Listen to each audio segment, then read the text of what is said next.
Como as sequências normais demoram algum tempo, apenas um número limitado de pacientes pode ser examinado.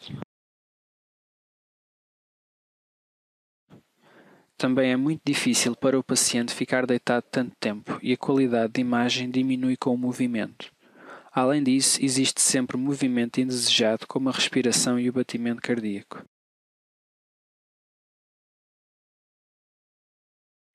Para auxiliar com estes problemas, foram desenvolvidas sequências de pulso rápidas para demorar menos tempo a adquirir as imagens.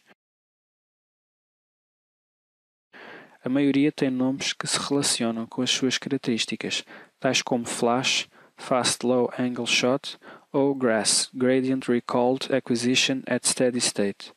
Estas sequências são muito importantes atualmente. Segue-se uma breve explicação. Como já foi referido, o TR é o parâmetro que consome mais tempo numa sequência. Faz sentido, portanto, diminuir o TR se queremos obter uma imagem mais rapidamente. E isto é feito nas sequências de aquisição rápida. Mas ao diminuir o TR temos alguns problemas. O primeiro, com uma sequência de spin echo, nós usamos um pulso de 180 graus para recolocar os spins que estão a sair de fase. Infelizmente, não podemos usar um pulso de 180 graus. Neste caso, quando fazemos aquisições com TR muito curto, requer algum tempo para enviar o pulso de 180 graus, e com um TR muito curto, não há tempo suficiente entre os pulsos de 90 graus. Segundo, ao diminuir o TR, a magnetização longitudinal recupera cada vez menos entre os pulsos. Portanto, existe apenas muito pouca magnetização longitudinal para ser virada no próximo pulso, o que nos dá muito pouco sinal.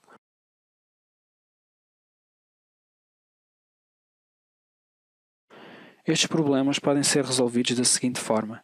Em vez de um pulso de 180 graus, aplicamos um gradiente.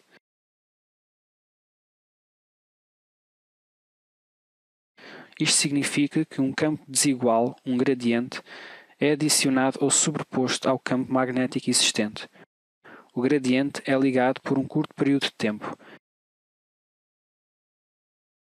Isto resulta em inhomogeneidades do campo magnético ainda maiores na zona examinada.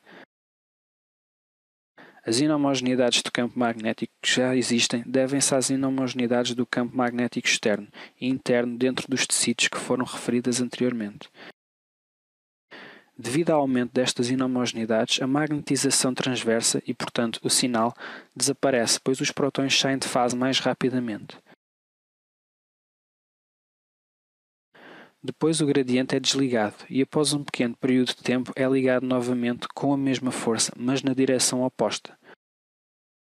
Os prótons que estavam a mover-se mais rapidamente passam a mover-se mais devagar e vice-versa, de forma semelhante ao que acontece depois do pulso de 180 graus.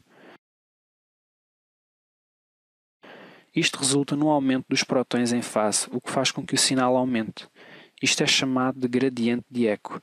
Após o eco, o sinal decresce novamente.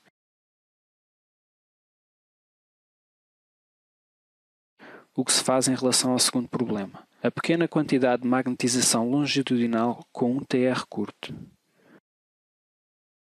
O pulso de 90 graus, como por exemplo numa sequência spin-echo, suprime a magnetização longitudinal.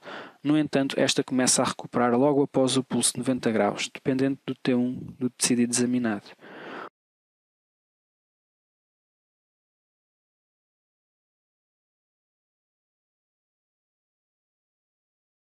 O truque com as sequências de aquisição rápida é usar frequências que não usam pulsos de 90 graus, mas sequências que provocam flip angles menores, normalmente entre os 10 e os 35 graus. Com estes flip angles menores que 90 graus, a magnetização longitudinal não é totalmente suprimida. Pelo contrário, existe sempre uma quantidade substancial de magnetização longitudinal que pode ser virada no próximo pulso. Isto fornece um sinal razoável, mesmo que o próximo pulso venha após um TR muito curto. Como foi referido, um pulso de 180 graus normalmente neutraliza os efeitos das inhomogeneidades do campo magnético externo. O decaimento da magnetização transversal é, portanto, devido aos efeitos T2. Quando não usamos o pulso de 180 graus, os prótons são expostos a maiores inhomogeneidades do campo magnético externo e saem de fase mais rapidamente. A intensidade de sinal decai mais rapidamente e, neste caso, deve-se aos efeitos T2*.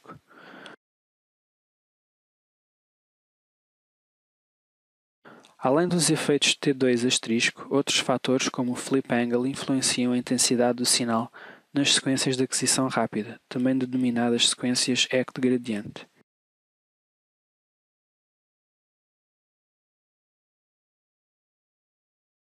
Aqui estão algumas diretrizes sobre as imagens Eck de gradiente.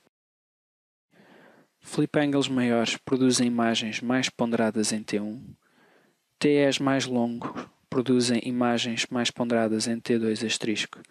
Com sequências rápidas recebe-se sinal intenso dos vasos sanguíneos.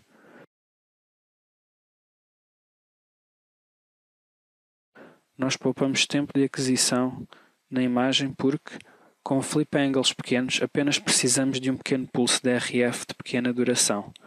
Não usamos um pulso de 180 graus para recolocar os prótons em fase, uma vez que este demora a gerar e a produzir efeito. Não temos de esperar por TRs longos para que reapareça a magnetização longitudinal, pois com flip angles existe sempre uma quantidade razoável de magnetização longitudinal após o pulso inicial. Com estas sequências é possível obter imagens num segundo ou menos.